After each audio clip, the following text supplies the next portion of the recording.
In this last video for Chapter 12, we want to talk about the role of institutions and economic growth. And frankly, this is probably the most important piece that we can sort of directly measure on a macroeconomic level that seems to be related to positive economic growth.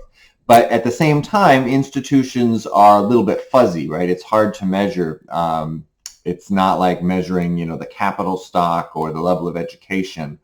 But institutions are everything from, the patent system, the court system, the rule of law, the educational system, all of the sort of rules of the game of capitalism within a country. For example, the first slide that we're going to look at measures log GDP per capita per person, right, in 1995, with the average protection against risk of appropriation. And risk of appropriation basically means how likely it is that the government's going to come in and take whatever you have. And you can see, that when the risk of appropriation is low, so there's a lot of protection against appropriation, then GDP is higher. And when the risk of appropriation is high, so protection is low, log GDP is lower.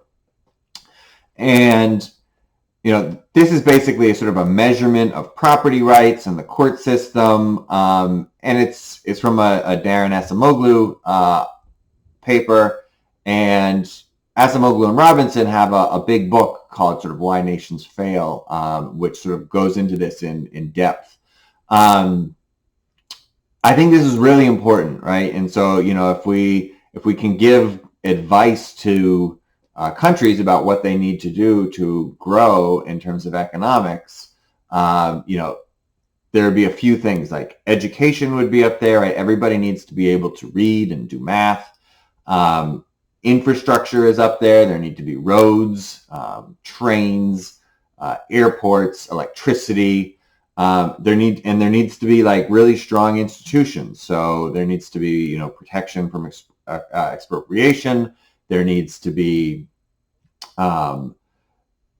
court system that can protect those things, that can enforce contracts. All of these things are really important. And it doesn't mean like that there's no taxes in a country, right? It's just that the taxes are known. So, all right, I know if I make this amount of profit, I'm going to owe this amount to the government. Whereas, there's no danger of, I made a really big profit and here comes the government, they're going to take everything. That's what you need to protect against. So, in macroeconomics, we can't run experiments. We can't say, okay, let's take these two identical countries and give them different institutions, but we can sort of take advantage of what we call natural experiments. And so the Korean War certainly offered one possible example where, you've taken a country that's pretty much the same geographically, culturally, linguistically, and split it into two because of the Korean War. And what we see is that they had very similar GDP per capita, during the Korean War and for the first, say, 10 years after the Korean War. And then South Korea was able to put in institutions that really helped it grow, whereas North Korea was not. And so now if we look at GDP per person in South Korea versus North Korea, South Korea is much higher. And this is only 1998, right? So South Korea is much higher now than North Korea. And you can even see that in like satellite pictures, right? If you look at a satellite picture of the Korean Peninsula at night, you see South Korea is completely lit up and North Korea is not. Similarly, we can look at East Germany and West Germany after World War II. That certainly, West Germany was able to grow much faster than East Germany, despite, similar geography, culture, language, etc. And so these natural experiments really show the importance of institutions. So let's think about China, for example. China has, really had really slow growth after the revolution, at the end of World War II, but has had really fast growth sort of since 1977 to today. And one of the things that's, I think, important is that, so they basically had a huge public sector, state sector of the economy that basically ran everything in the 60s and 70s, and they've been decreasing that slowly and allowing the private sector to grow. And the private sector has grown very strongly. And the interesting thing, of course, is that, China is definitely not a democracy. It's a one-party system, but they have been able to make the institutional changes that have allowed it to transition from more of a planned economy to a market economy. And that transition has really allowed them to grow very fast since 1980, and then especially since 2000 when they entered the World Trade Organization. So if we come back to the numbers that we looked at in the beginning in Chapter 10, here we have the rate of growth of output per worker for sort of our 4 rich countries that we looked at, and then the rate of technological progress. And you can see that they're basically the same. So France, 1.3, 1.4, Japan, 1.6, 1.7, UK, 1.9, 1.4, in the US, 1.7 and 1.4. So the difference here is going to be adding to the capital stock. But most of it is technological progress. Now, in the end of this video, we're going to talk about how we measure that technological progress. And frankly, it's a little unsatisfying because what it is a residual. And so the residual is, sort of what's left over once we account for increases in labor and increases in capital.